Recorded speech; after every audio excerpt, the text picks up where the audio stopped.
welcome to the second episode of our Race Week special, getting in kind of behind the scenes at the IRONMAN World Championship here in Nice. Had more opportunity to chat with some of the best athletes coming in, some of our pre-race favorites, and let's take a little listen to what they had to say. Okay, so our guest now on the podcast, none other than Sam Laidlow, kind of defending champion. Kind of. 1 year removed, but defending champion on this course. How's it be back in Nice, man? Yeah, it's really good. I mean, if you would have asked me at the start of the year if I'd be here, I probably would have bet on me not being here. So I'm just really, really happy to be here. And yeah, I feel healthy and fit. So yeah, that's a bonus. Yeah, I mean, you seem to be pretty transparent on social media and stuff about what you were dealing with, and how has that struggle kind of built this season? It seems like the season was kind of built off of that. Yeah, it's definitely changed my perspective. I think before kind of all the previous years training, I was so focused on the numbers and wanting to be just that tiny bit better. And I think at the start of the year, I got a reactivation of Epstein-Barr virus, and it really forced me to kind of see triathlon in a different light and just realize that actually to push your body is a privilege, and whether you're doing 325 watts or 327 doesn't really make a big difference to your day. So yeah, I see it completely differently, and also it's forced me, which is I think is really important. Before, if we were all racing cars as athletes, I was just focusing, and I think a lot of athletes just focus on the engine, like how big can you get the engine.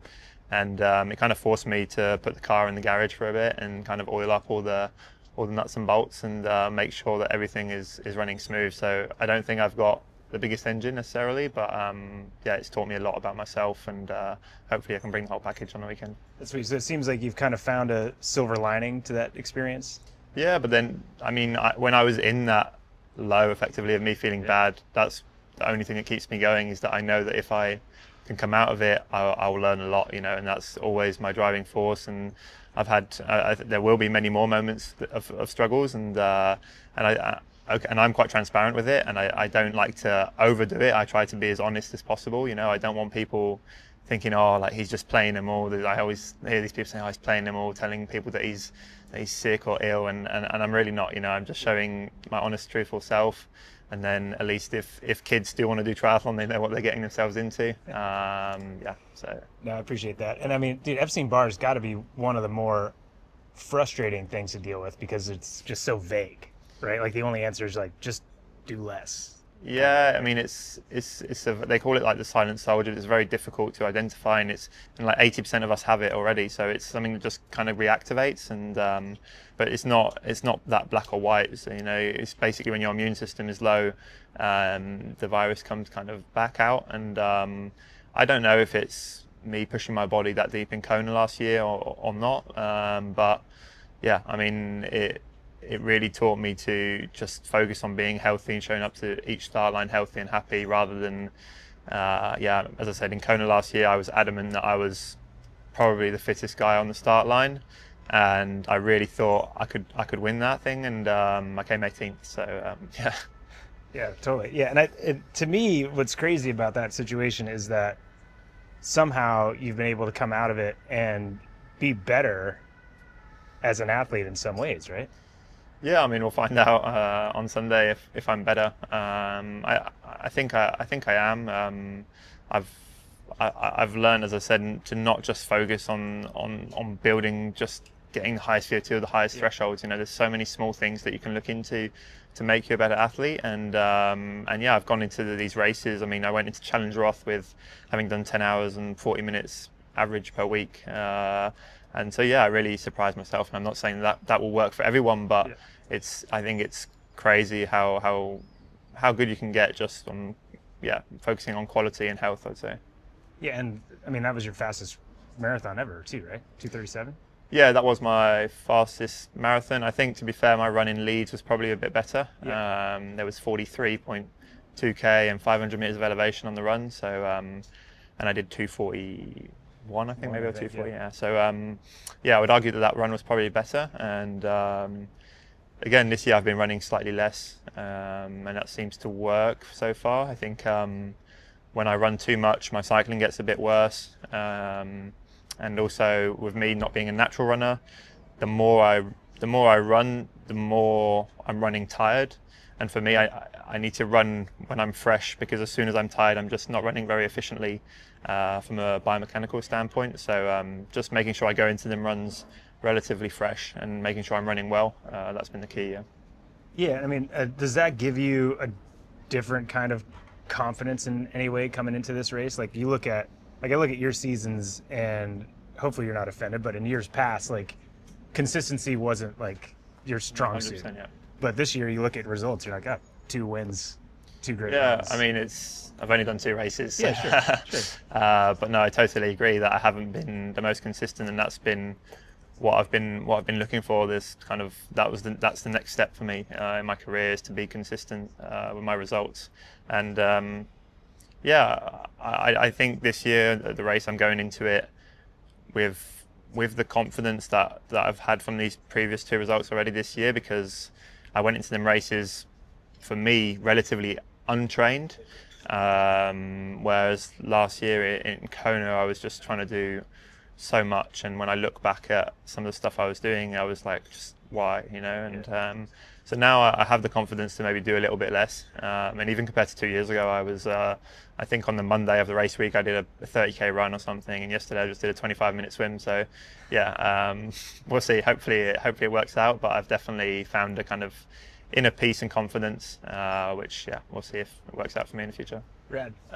Does this race to you, does it still feel like a hometown race? And like, do you feel like, I don't feel a pressure from you at all. Like I gather that you feel pressure, but is there something about maybe feeling like a defending champion to a certain extent and having that weight?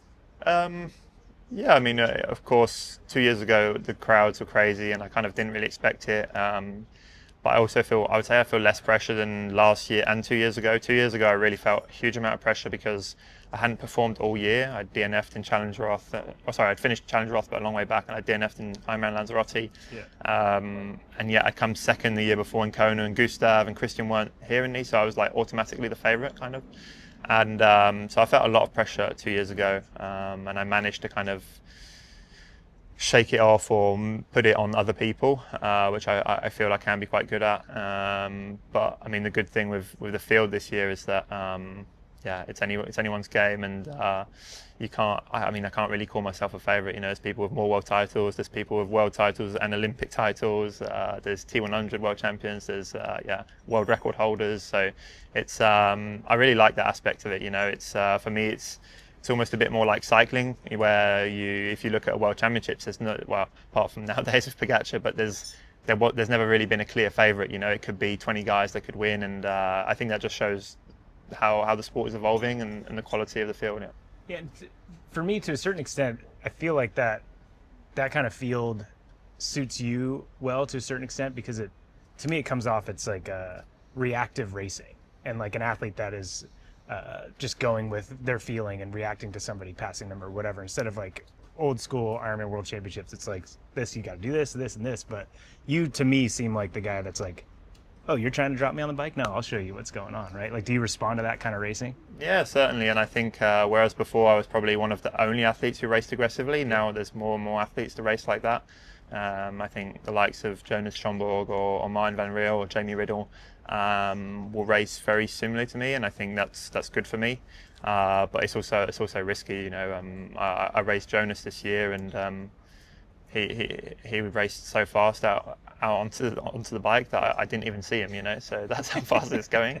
And but yeah, it's really good, and I think I'm happy that I've got hopefully a few allies because the last few years it's kind of been me against everyone else. Yeah. And but I think there's a few guys that no one's expecting who will be up front for quite a long time in the race. Yeah. Yeah, and I mean the Schoenberg has come up a lot, right? Yeah. And people are talking about him, and then obviously you seem to have been an aggressor in the swim the last few years at World Championships. A lot of people are looking to him to maybe pick that up, and talk this year from athletes I've talked to more about possibly a small group out of the swim, where in the last few years we've had 30 athletes. Do you see that happening with Van Riel? I really don't know, to be honest, because there's a lot more good swimmers now, so you could argue that there's more people on the feet. I think if it's a wetsuit swim, I very much doubt that there'll be a gap between me and Blumenfeld or even Magnus. Magnus is a really good swimmer when it comes to swimming in a wetsuit. But yeah, it will be. The course here is like the swim course is slightly better than in Kona to get away because there's more boys. Yeah. But yeah, it'd be interesting because there's a lot more good swimmers now, which is great. But yeah, I think guys like Jonas and Jamie and Martin are probably arguably better swimmers than me, you know. So that's again is good for me. And yeah, I've been training with Jamie Riddle for a few weeks, and in terms of pure numbers and talent, he's definitely got it. So we'll see how long he's up the front for. Yeah. He's not afraid to put himself out there, is he? Definitely not. No, he'll go until he blows. And but yeah, I was like that, you know, a few years ago, and I still kind of am. But as you said before, I think that now I have a bit of confidence to maybe, like, I don't feel like I need to come into T2 with a 6-minute lead over Magnus. You know, I feel like I could potentially outrun him, and I do obviously need a bit of a buffer over the likes of Patrick and Christian, but maybe not whatever it was I had last time, 14 minutes or something. Right. And do you feel, though, that you have, you know, talking about Riddle and Schoenberg, like, more allies up that first climb and through that plateau section? Like, are you expecting to have guys to ride with for a longer period of time this year than 2 years ago? Yeah, well, I actually quickly forget and need to remind myself that so when I came second in Kona and when I won in Nice, I was still with someone at the halfway point on the bike. Yeah. So at the turnaround, when I came second, I was still with the Norwegians and with Magnus, and Clement was with me in Nice last time. So I really think my strength is the second half of the bike, and I need to kind of not want to prove to everyone that I'm the best cyclist on the first half. So making sure that I keep a lid on it, but that might be difficult to do because, again, these guys go out really, really hard. They come from short course. I don't think we've ever had that many Olympians on an IRONMAN World Championship start list, and they just have the ability to go over a limit that Ironman athletes don't necessarily. And yeah, so it'll be interesting. I think I would like to stay with Jonas and be at the front from the start, but I'm equally happy to give him a minute or two and then try and claw it back to on the second half of the bike. Yeah. Yeah, that's sweet. And did you in those two obviously great performances you had this year, you know, you're talking about maybe, or it seems like maybe you've gone out a little bit too fast on the bike in some of your performances. Did you have more even pacing at Roth and Leeds this year? So my two races this year, in Roth, it was a bit of a weird situation because I thought I was first for the whole race, and actually Jonas was out front. Yeah. And so I did the first 40 minutes were probably my slowest, or my least power over the first 40 minutes of an Ironman for me. But then I had to put in a big 20-minute surge to get away from the pack. Yeah. So there was definitely a moment there which was probably quite inefficient. And then in Leeds, I did the first 20 minutes quite hard, kind of similar to Kona, and then just sat at my own pace. But yeah, I wasn't quite as fit as I was in Kona, so the wattage was not as high. And but yeah, I feel like in Kona last year, if the race would have been 3 weeks earlier, I probably would have done much better. I feel like them last 3 weeks, I just kind of pushed it a bit too much, and I'm hoping that now I'm just hitting that spot on the calendar where I feel like I'm 3 weeks out from really being at my peak, but I think that could be a good thing for Ironman. Yeah, and has that kind of recovery from Leeds put you in that position where you had to take a little bit more time to recover from that and then build back up? Yeah, I mean, racing Leeds wasn't ideal on paper, but obviously had to validate my slot to get here. So it was a bit later than most people have qualified. But equally, it's good because I have a recent performance to kind of fall back on and have confidence from. So yeah, it's we'll see. But I've done crazy sessions 10 days out before an Ironman, you know, and this time because I have Leeds, I feel like I haven't necessarily felt the need to do that. So I think that could be a good thing. Yeah. Yeah. You to me seem to be an inward-looking athlete. That's like your success comes on what you're capable of versus others. outside of that, like, who do you see in this race as being, maybe obviously Christian is kind of one of the favorites going in, if not the favorite outside of you. Are there athletes that we're not looking at you think that might surprise us? I think whoever wins on the day won't come as a surprise, even if it's someone who hasn't got a title like Magnus. I think Magnus is probably one of the athletes who puts in the most work to get a world title, and I do think he's very deserving of a world title. He has the world record, so that just goes to show his level. But will it be this weekend on this course? I don't know. I don't think there'll be any big surprises. I think the win will be either me, Magnus, Christian, or Patrick, of course, and but we'll see. I mean, who knows in Ironman? It is crazy. It does seem like this, every year at World Championship is like the most competitive year at World Championship, but this year does seem like there's so many different names. Like, we didn't even mention Van Riel, and 6 months ago everybody was saying that he could be a dark horse winner, right? Like, I mean, I actually think that Martin is good that you brought it up, because I've been saying, I don't know why I forgot now, but I've been saying that I think that everything has happened to him recently. Like, he had a small injury, and then unfortunately he had a small crash as well on the bike course like a few days ago. I actually think that all this could be good for him, because he put a lot of pressure on himself he kind of put all his eggs in one basket this year to focus on the Ironman World Championship, which is difficult when you've just won a T100 world title. So, and I feel that now that that's happened, it's kind of, he's taken a bit of pressure off himself.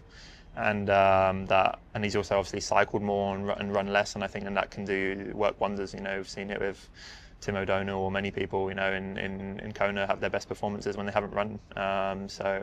I think Martin, if there's one guy that could pull it off that no one's expecting, I think it could be Martin. Yeah, I think that's well said. And I brought up Tim O'Donnell yesterday to him. He's like, yeah, everybody's telling me about Tim O'Donnell.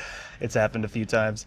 So we know this is the last year World Championship is going to be in Nice and Kona. And we know that, like, you've been pretty open about Kona being like the reason that you started the sport and like a big focus.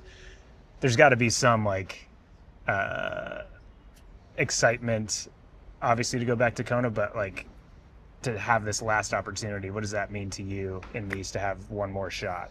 Yeah, I mean, it makes it extra special. If I could win here, I've kind of just sealed the deal, on France, and kept it as my territory. That would be awesome.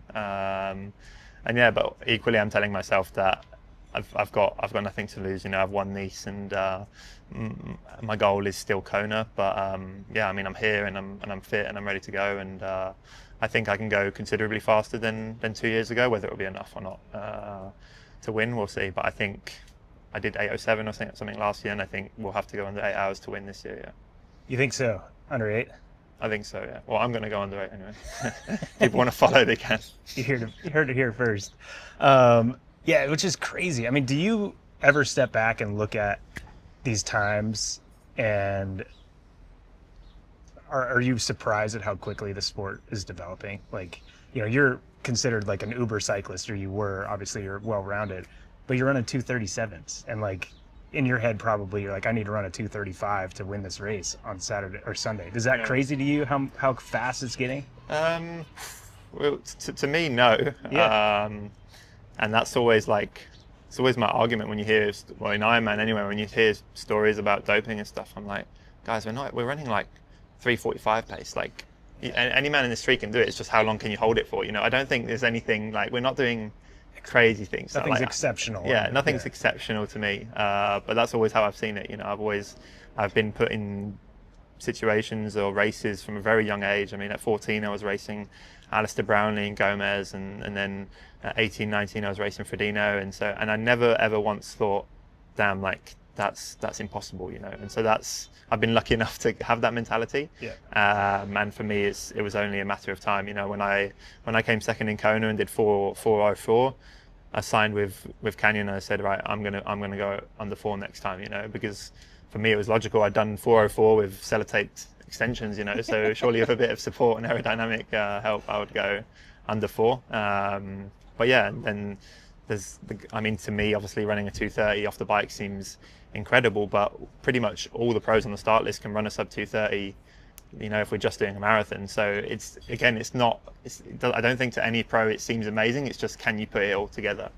Yeah, that's cool. It's and it's unique that you found that perspective that early. Obviously, being put against all those athletes you said at a young age, and I tell athletes that all the time. I'm like, man, nothing we're doing, if you take it apart, is actually exceptional. But it's that consistency and like what it seems like you're learning this year about actually like holistically being more recovered and like well-rounded is going to allow you to have those performances easily. And that had to be why you had such a good run at Challenge Roth, is you just like put it out there and ran what you could. Did that had to surprise you a little bit off of that 10.5 hours a week of training? Yeah, I mean, the 2:37 is a good number, but it's also short, the course in Roth, if we're being honest. So it's not that much faster than what I've run, but equally it's by far my best run off that little training, you know. And it was nice to not be chased for once. I'd never been in that position in an Ironman. So obviously when it's like there's a big energy and kind of inertia and momentum, you know. And obviously if the guy in front of you is slowing down and you're going faster, you can really feel that energy and that momentum, and you kind of feed off that. And I think that's what people like Patrick and Kristen do really well. Because I actually saw a stat the other day about me and Patrick in Nice last time, him only running 8 seconds faster over the first 5K, which I was like, how's that possible? Like, he ran the marathon 10 minutes faster than me. And yeah, I still don't know if that's true, so you have to look it up. But if it is, it's crazy, because I didn't fade. I just did 350 pace, 350, 350. Yeah. And so he obviously like negative splitted it. Yeah, we'll have to look at this. We'll have to get the stat man, the other Sam, on it. You know, last year in Kona, you seemed to almost bewildered to a certain extent. Maybe it would be like the vibe I got of you afterwards. Like, it didn't seem like you knew what happened, right? And obviously Epstein-Barr and like the health issues earlier this year maybe pointed to some a little bit. I know you want to win this race on Sunday, but in the end, if you look back at the finish line and you don't win, but you put together a consistent race from start to finish, will that be acceptable to you considering where you were last year? Or is it still like, no man, I'm here to win?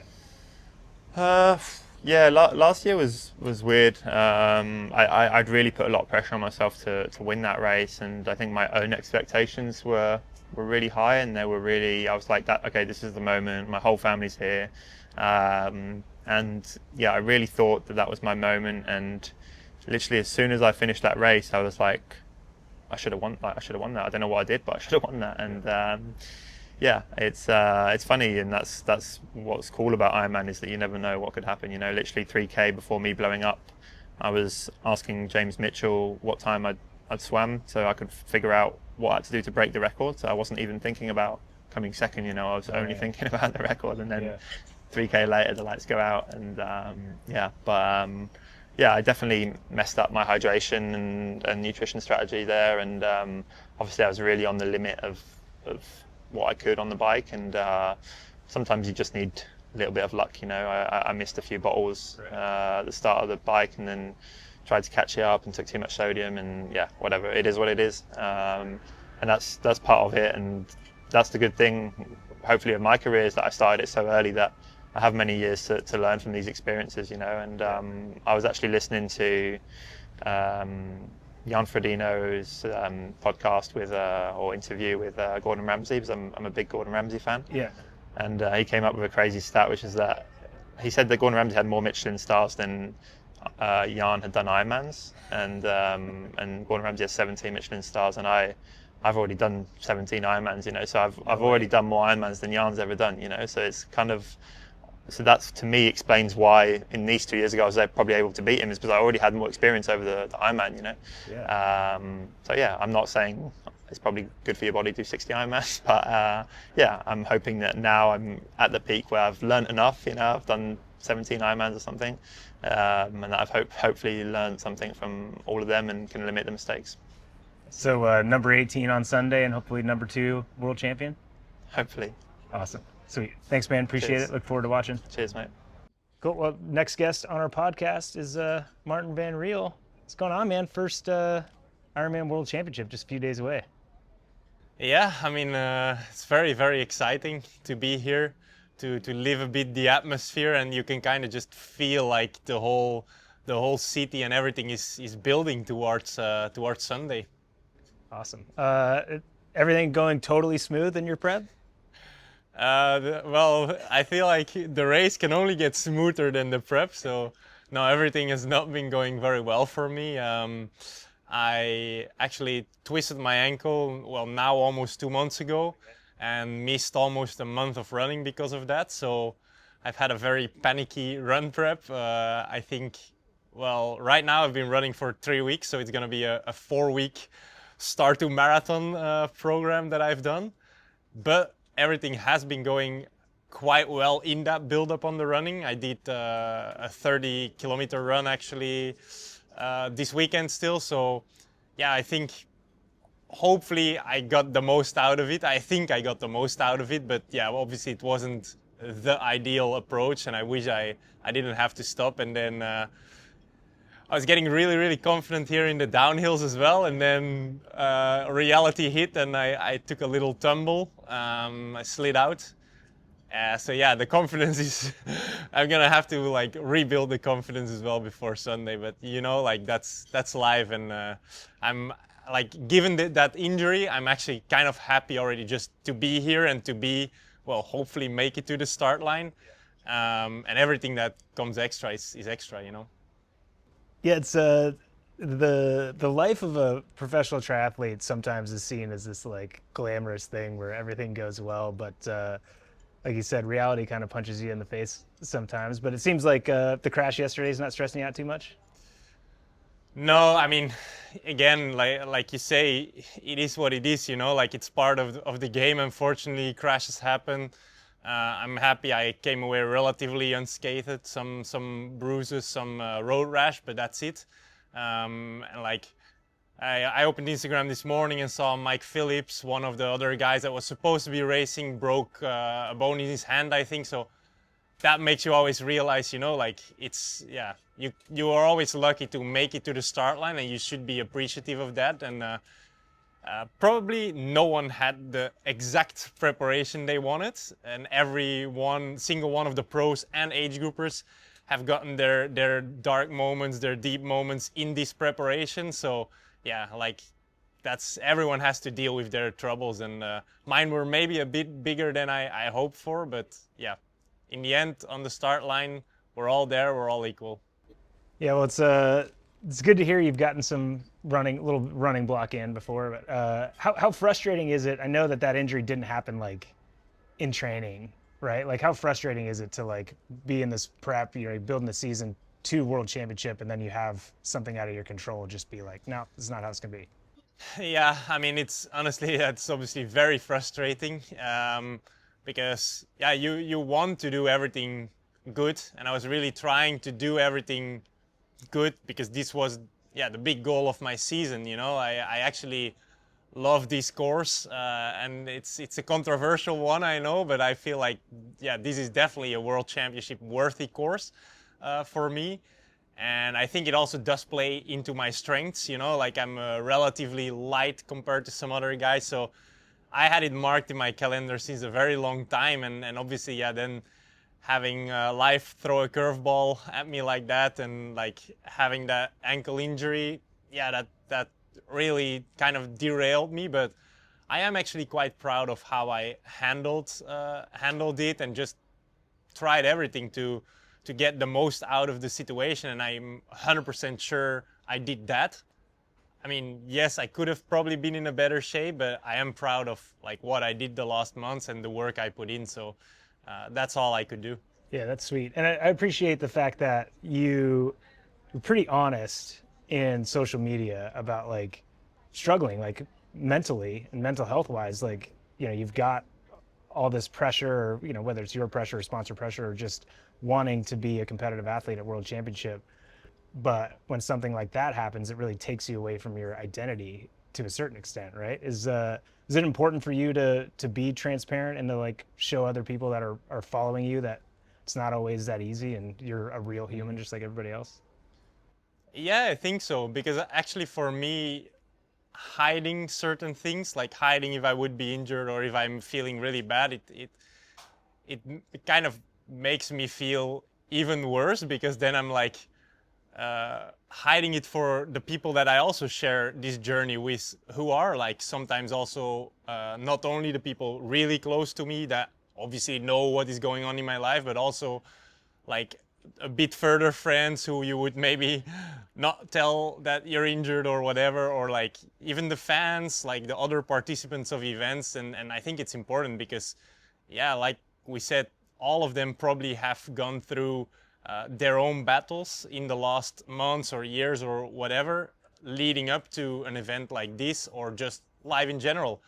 And I think it's good to know for everyone that it's not all smooth sailing and nice views of the beaches in Nice, but also struggling, and sometimes even tears and a bit of blood and sweat, obviously a lot. But like I like to share every part of the journey, and I also do feel like I get energy from sharing it, because other people share their stories with me then, and that just makes me appreciate what I do and try to be an example and get back and do the most.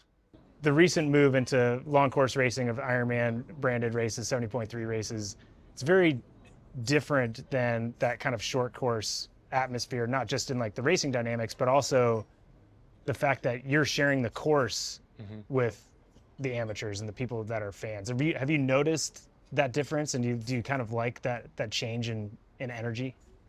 Yeah, for me that's actually something really cool, because as a pro, like sometimes you're racing in like these faraway destinations with very little public attention, like spectators on the side. And for me, the sharing the journey with other people, that's what it's about, like I don't even know how many thousand people are gonna be on the start line here, but we all had the same goal for many years actually, and it's really cool to make that day, like to have that day all together. And I think that's really cool. Everyone's gonna have their stories to tell to each other, and I think that's really cool. Like you feel also valued, like most of those people look up to you, like you're an example. So that's a really cool way to share, and I like to also hear of their journeys, how they got here, and that also motivates me. So I think that's what the sport is about, like we just share our passion for triathlon. Yeah, that's awesome. And I think it's cool because I feel like you have a unique perspective as being one of the best athletes in the sport of triathlon, but also kind of a newbie to Ironman, right? And like, tell us a little bit about how, and obviously you can relate to those amateurs, because like you're still figuring out how stinking hard it is just to do that distance, right? Yeah, and especially actually how much comes with doing an Ironman.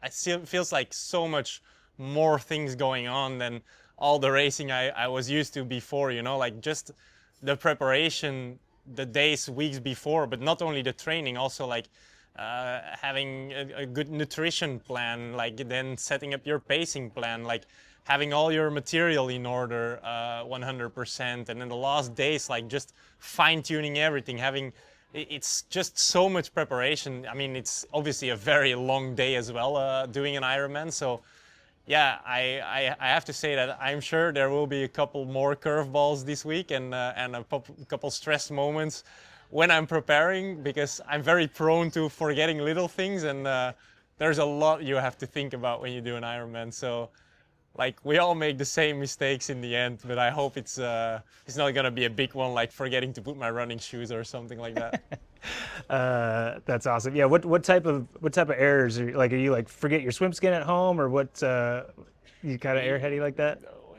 Yeah, usually those kind of things. Like maybe my coach won't like me telling it, but on Saturday, I think he was a bit pissed at me because we had planned a big preparation, like ride, 4 hours on the course, like pretty much race pace.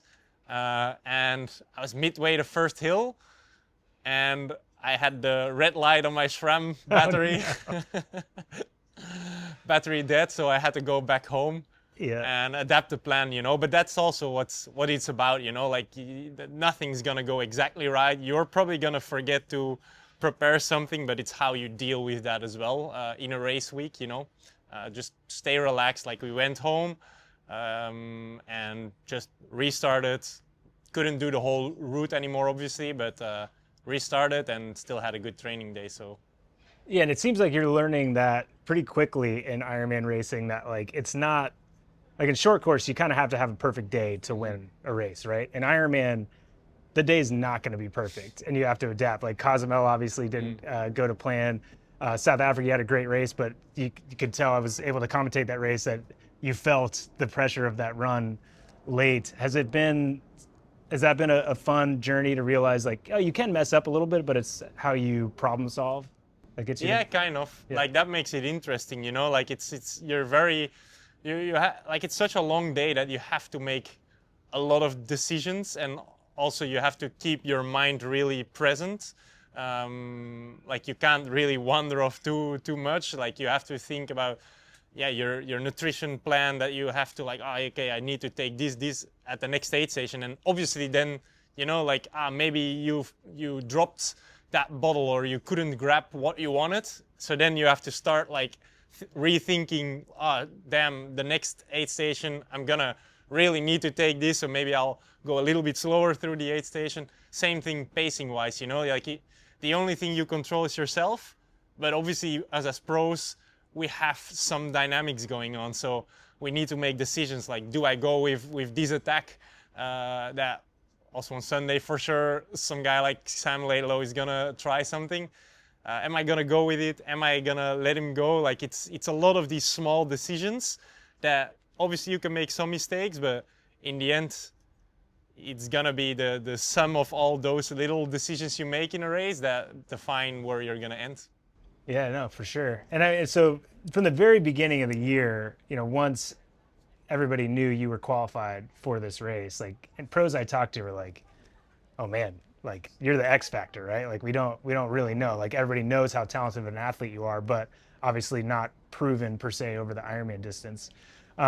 Did you feel any of that like pressure or spotlight on yourself, and did that make maybe that injury a little bit more difficult to navigate, or you kind of living in your own world with that? I mean, I would say that I didn't really feel too much outside pressure, like more the pressure I put on myself, because as I say, I think it's the perfect course and perfect environment for me this race.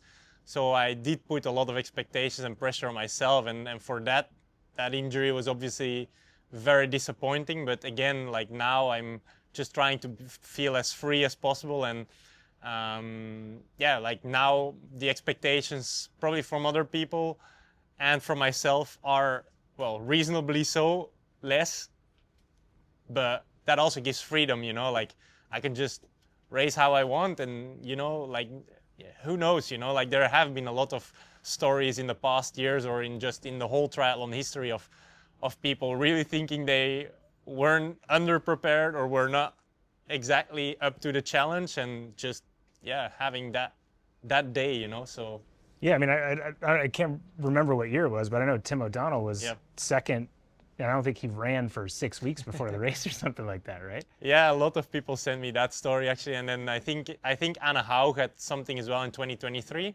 where she barely ran before the race, or at least had to do like a lot of aqua jogging and these things, and you know, like it's again, it's like you have to try to make a perfect thing out of as many imperfections as you encounter. Yeah. So for you on Sunday, clearly once you get in it, you're still here to try to win a world championship, right? So what do you need to do on Sunday, or what do other people not have to do, or what do you have to depend on outside of yourself for you to be able to win a world championship? Well, no one has to run sub 240 then. Then I might win. Yeah. But no, I mean, I try to look as much as possible at myself, but I think what's gonna be maybe potentially kind of deciding factor is if there's gonna be a break in the swim, because there is a couple of like really strong swimmers that are also mostly new to Ironman, like Jonas Schomburg, Jamie Riddle, and obviously you have a Laidlow, who potentially, if we can break some of the bit less good swimmers, like a Magnus, like a Christian, that could really impact the race, because if we can be going with a couple guys on the bike, then the differences might get really big.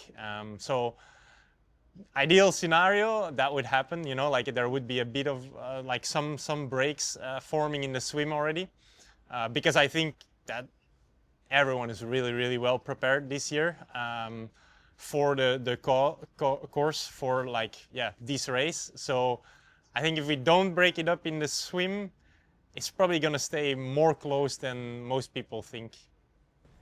Yeah, and it's funny, I've heard a few athletes talk about the fact that there's an expectation or possibility of there being a break. Because in the last few years, there's been massive, maybe the biggest front groups we've seen at Ironman World Championships, 20, 25, 30 guys. And your name has come up as one of the athletes that will maybe affect that split or be the person that can drive that. Is there and I know you and Sam do some training together and obviously buddies, like, is there camaraderie in that? Like, is it spoken going into the race? Like, guys, you need to take your turns on the swim to be able to like affect this. Like, not one person can hold that weight, right? Yeah, yes.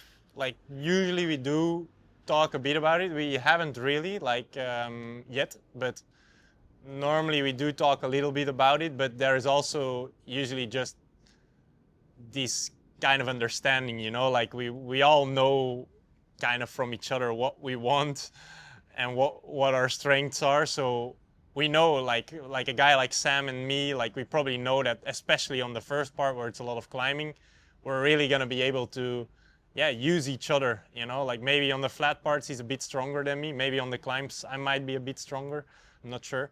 And then the other guys I named, like on the swim as well, like I'm sure they prefer to get away as well. So like I probably we're gonna see some of us take it out hard on the swim, and then hopefully we can work a little bit together to break some opponents. I'd like to see that, and then it that simplifies things a little bit too, then, right? Because then you have to outrun whoever is in that break with you, right?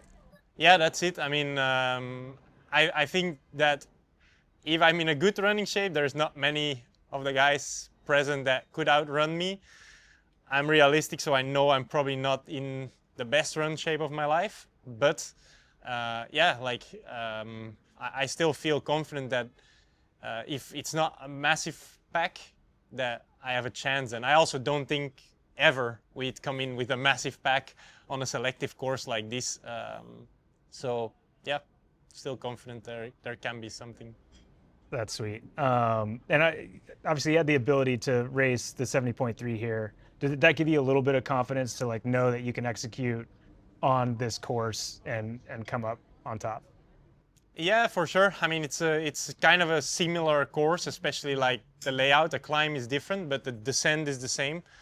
And I just had a lot of fun as well on the bike, and that also is important for me. You know, like I'm just also looking forward to having fun on the bike, you know, and just have a good day with the boys out and just go hard, you know, like and maybe I'm gonna try to shut my brain off a little bit, don't think too much about the marathon on the bike, and just enjoy what I was as a kid growing up. I always wanted to do the Tour de France, so this is a mini Tour de France feeling, so I'm gonna try to enjoy that as well.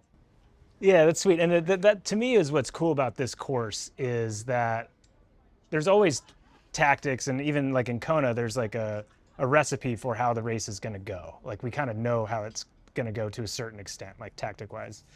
But here, you're not just looking at your power meter. It's like, oh no, we get to go up that climb, and if Sam puts in an attack, you get to try to bring him back, right? Like, does that get you more excited for the race when you know like you're able to follow your kind of intuition? Yeah, for sure. I mean, I honestly find sometimes the racing a little bit not boring, but being in a 180 You case. You can say it. Where you have to be conservative, you know, especially like I think the 12-meter rule is maybe a bit outdated with how fast we're going and how close everyone is on the swim, that you sometimes get rewarded even on a hard course like Kona for racing a bit passively, whereas I think here it's gonna be more about racing aggressively. And also it's not just about the numbers on your power meter. Maybe you're gonna have to really push yourself to get over a climb with a group or with someone else, because you know there's some flat section or a downhill section coming in that you could potentially use someone in front of you to like even just look at his lines or whatever, you know. So it brings a lot of different dynamics than a normal course. And also obviously there is some guys that are really strong on the flat, some guys are really strong on the uphills, which is gonna make it way more dynamic and way more like changing situations. So that's really cool and exciting to be part of. Yeah, rad. So obviously new to the distance, and I think for a lot of people listening or watching, you're a new personality to a certain extent, right? If they haven't followed short course racing. You seem to me to be someone that is like focused on obviously performing, but having fun. And like a race where you get to have fun, or training with athletes that you have a camaraderie with, like brings that to you. Is there, am I right in that? And is there anything else that maybe these people watching don't know about you that might surprise them and how you approach triathlon or life in general? No, I think you're actually very correct that it's a lot about having fun for me, and that actually I think that's what part of my mental struggle in May, June time was for, because I was just trying to maybe be too professional and putting too much pressure on that in that way on me, and I forgot to just sometimes have fun and not care if I did like half an hour extra, or if I did like, I don't know, like an interval a bit different, you know. Like it takes a lot of energy for me to do everything perfect. I'm more of like a go with the flow guy and like enjoy what I'm doing. So I realize that now as well. And yeah, like the flow for me, it's the most important thing. And I just try to have fun, you know, because that's all what it's about. Like it doesn't matter if you're a pro or an age grouper. If you're not happy, if you're not having fun, you're probably also not going to perform. Yeah, and I could see that being a challenge with, trying to overcome that injury, right? Because when you do that, then you're like, okay, I got to focus, I got to be professional, I got to cross all my T's and dot my I's, but it takes you away from what makes you the athlete that you are, which is like really just loving triathlon, right? Yeah, like that it's a super difficult balance, to be honest. Like, I mean, obviously with my coach, we try to do the things all like perfect and as good as possible, but yeah, you just can't lose that flow, because we're not robots, you know. Like you can't just tell like, okay, theoretically probably a certain interval it would be the best to do for me, but well, I prefer riding a big loop instead of going to one hill and riding it up and down 8 times. And those small little things are like, yeah, that's also part of training, you know. You have to learn them about yourself and realize them about yourself, and like the more I'm trying to push myself into being the perfect athlete, the more that counter works. So maybe there is just no definition of a perfect athlete. Yeah. To me, it's, seeing your journey coming into this race and like what you were saying, your expectations at the beginning of the year and then kind of the end of the year, or where you're at now. Do you feel like you're at a spot now where you're excited to race on Sunday, where I feel like probably when you're going through that, you're like, I just want to get through this. Like, I want the day to be behind me. Like, are you more excited for you to be able to have that fun on race day than maybe you thought you would be a month ago?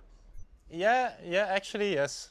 Like, yeah, weirdly enough, like that injury kind of triggered that in me, and I'm just partly here to have fun, you know, and to see where I come. Like, because honestly, I don't like, I still believe there's enough chance to win the race, but I honestly have not even really an idea myself, because it's with this short of a run build-up, it is very hard to compare myself with my old self, kind of.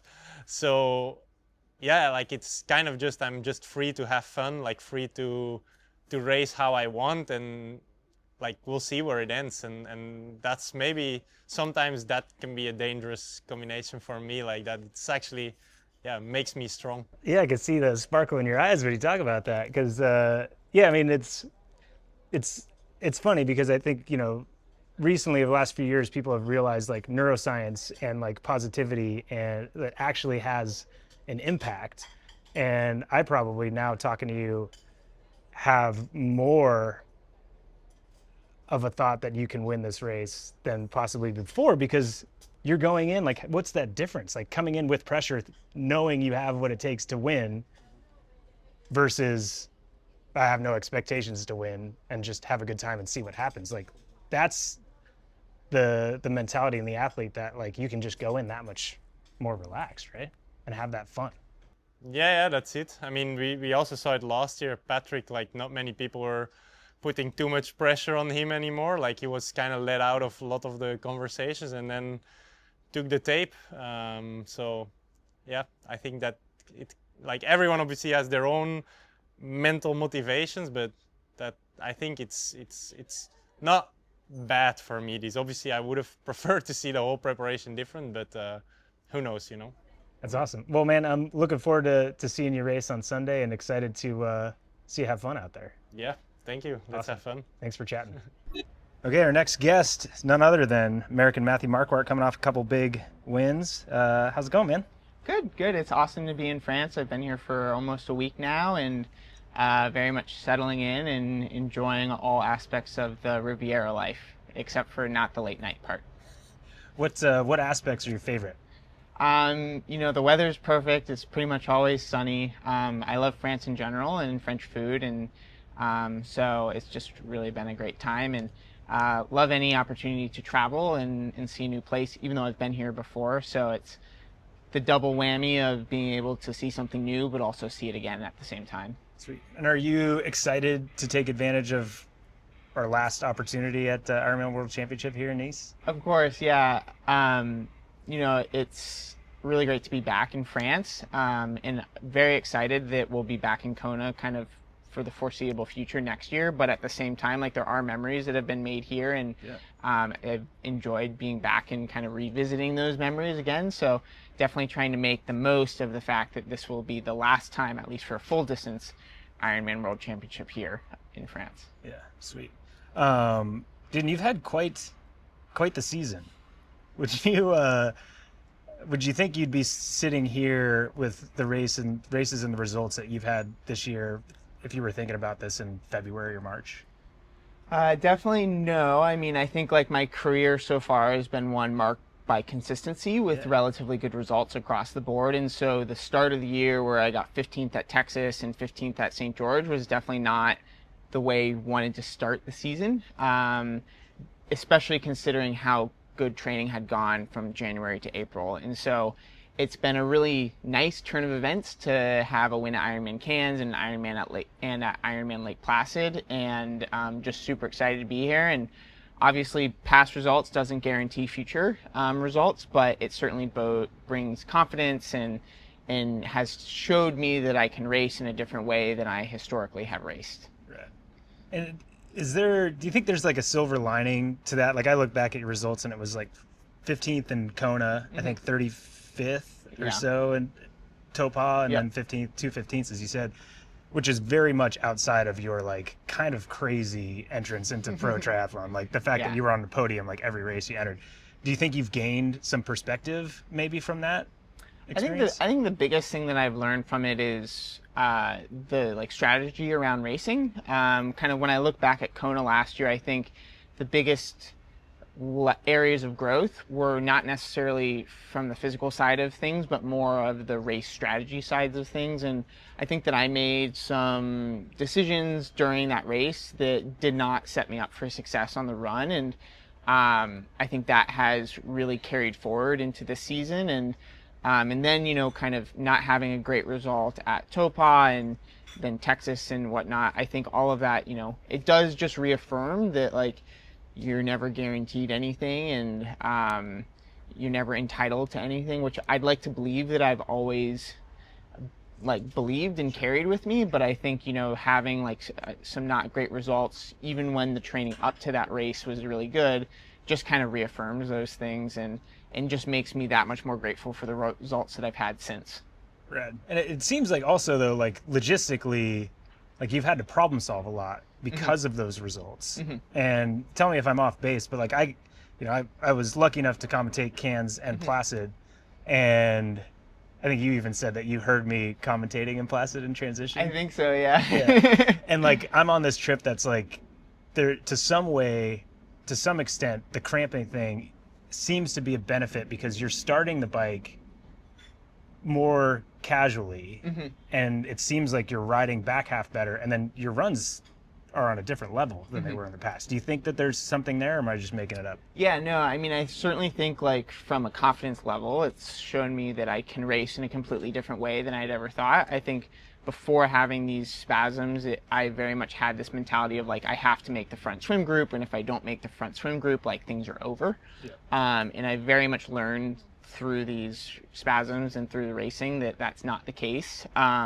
And I do think that to an extent, like you have to be careful not to overdo the front half of the bike. And the spasms have forced me not to overdo the front half of the bike. And, you know, at the end of the day, it's an 8-hour race. And if you're hammering the first 30 minutes of the bike, you still have like 6.5 hours left. And so you do have to be careful. And I've always liked my mental thought process has always been to back half the race, but sometimes that's easier said than done. And the spasms have kind of forced my hand in that regard.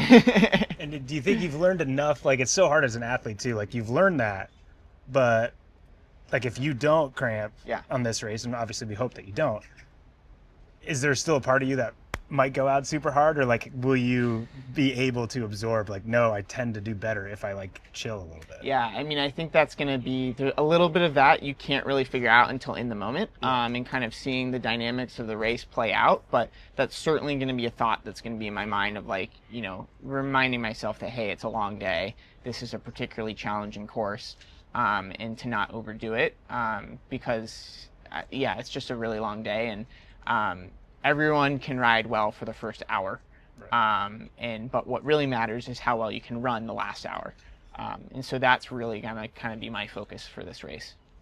Awesome. How are we feeling about the cramping?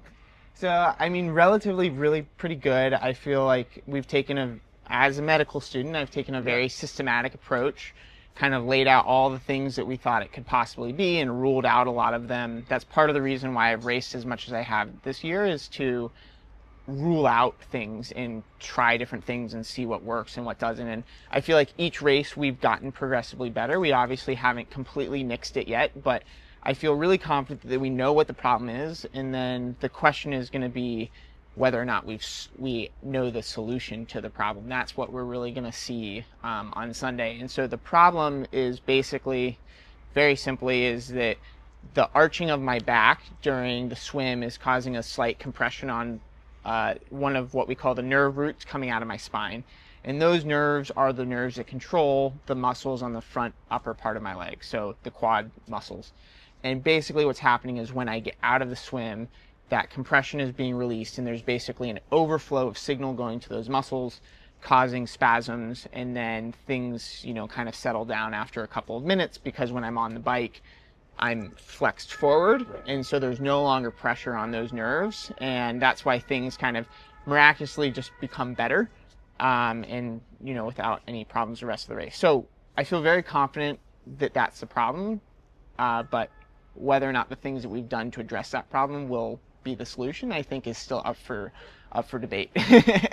And is there execution at all in the swim that affects that? I know I used to have similar problems, and it's like if I could get on someone's feet and not ever sight, then that arching didn't happen as much. Like, is there that kind of tactic going on with you? Yeah, so certainly like reducing the amount of sighting that I do is going to be a big part of it. We've worked on kind of just strengthening my core in general a lot so that my hips don't sink as much in the water. And then another thing that we've kind of identified as a potential cause is just really tight lower back muscles. And so we've done a lot of stretching, massage, dry needling, etc., to try and loosen up those low back muscles. And so hopefully the combination of all those things will hopefully reduce the amount of like arching in my back, and we'll be able to get through T1 without any problems. Sweet.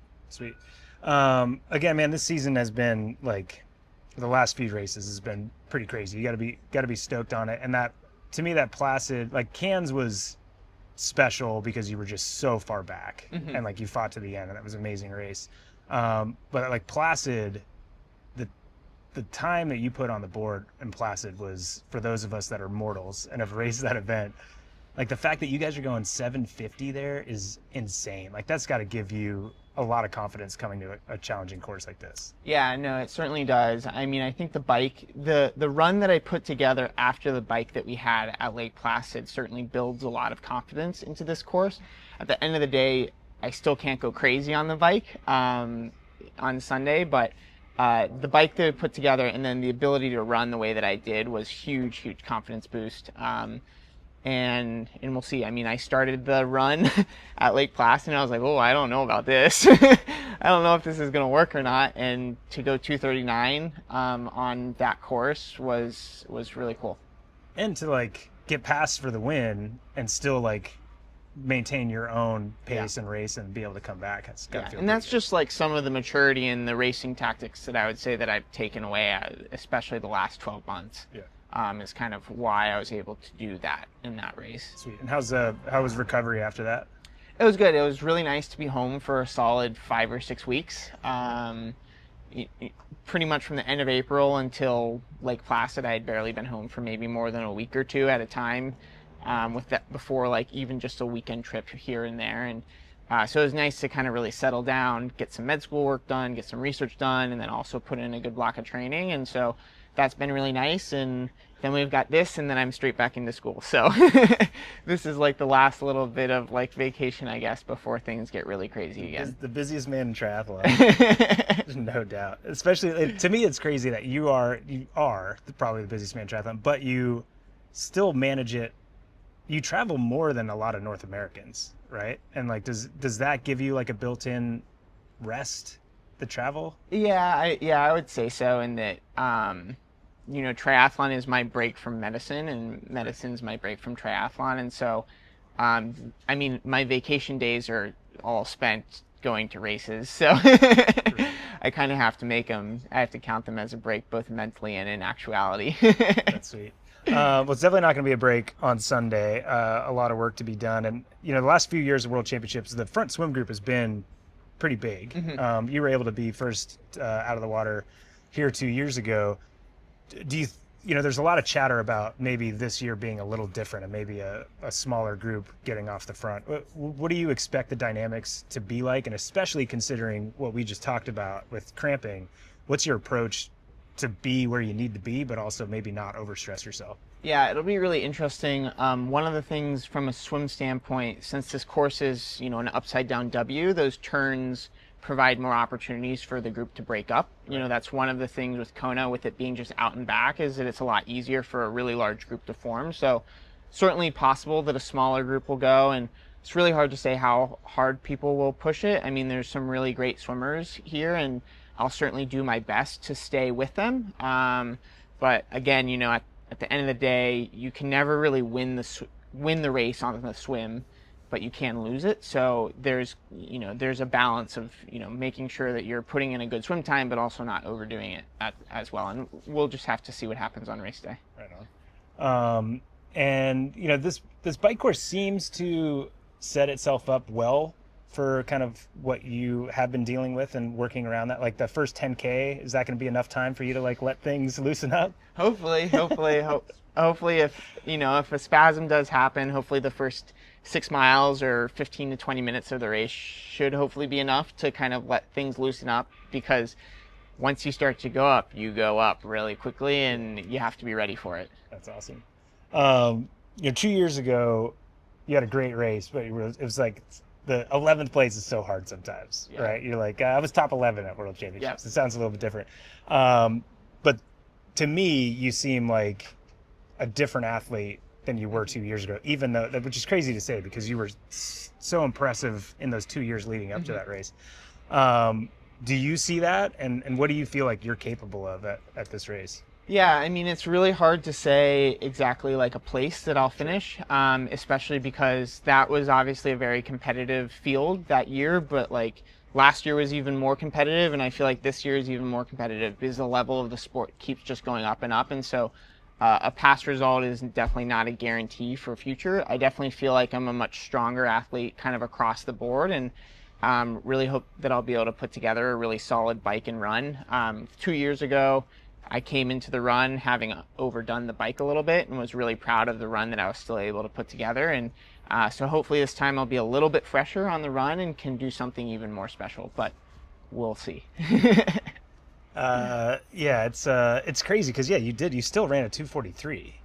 And like, do you consider yourself a much better runner now than you were 2 years ago? Oh, definitely. I think, I've definitely made really good strides on the bike, but I feel like I've made even better strides on the run. Because at the end of the day, like that's the key leg of, I would say that's the key leg of the sport these days is the run. And so that's been a big focus area, and hopefully, I will make the right strategic moves in order to express that on race day. Yeah.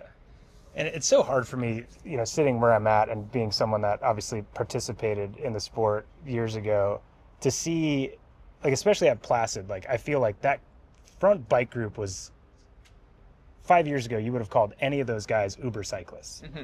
But then you got off and ran a 2:37, right? 2:39. 2:39.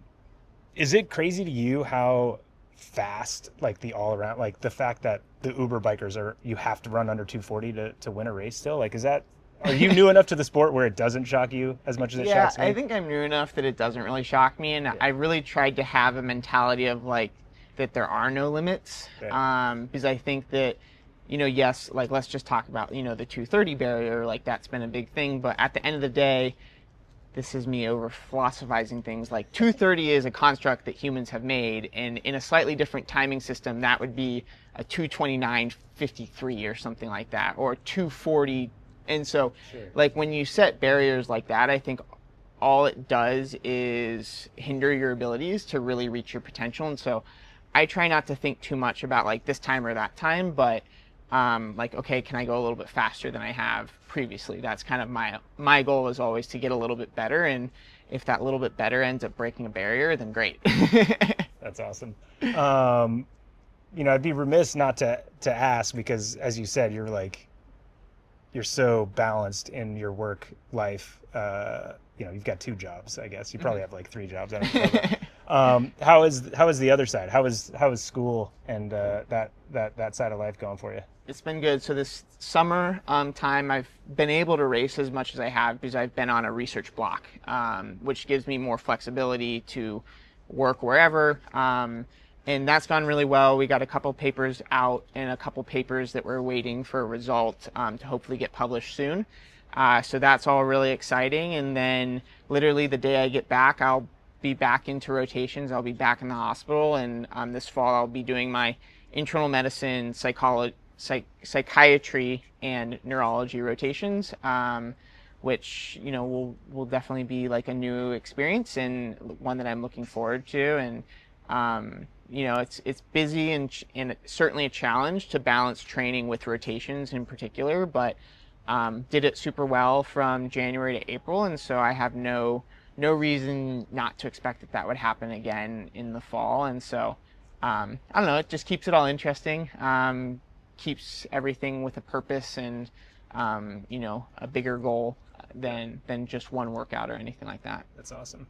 Hey, do you ever feel like lucky to an extent that you have these 2 things that you're so passionate about? And obviously your family you're very passionate about, but you seem to be, like, I hate to use the word, but like blessed to a certain extent to have those things that you're so passionate about. Yeah, no, I think about it like almost every day, especially when I'm out here. Like, I'm just so grateful for the journey that I've been on and for the opportunities that it's brought me to. I've gone to New Zealand, I've gone to Australia, I've gone to France, like I've gone to Hawaii, I've gone to all these incredible places to race, to push myself physically and mentally to the limit, which is something that I love doing. And also to have a bigger mission in terms of raising awareness about the importance of cancer research and cancer screening and things like that. I think it's just, I feel like the luckiest med student alive, at least, if not, one of the luckiest people of my generation. So feel super fortunate for all of it, and like I don't know, there's not a day that goes by where I don't think about how lucky and how cool it is.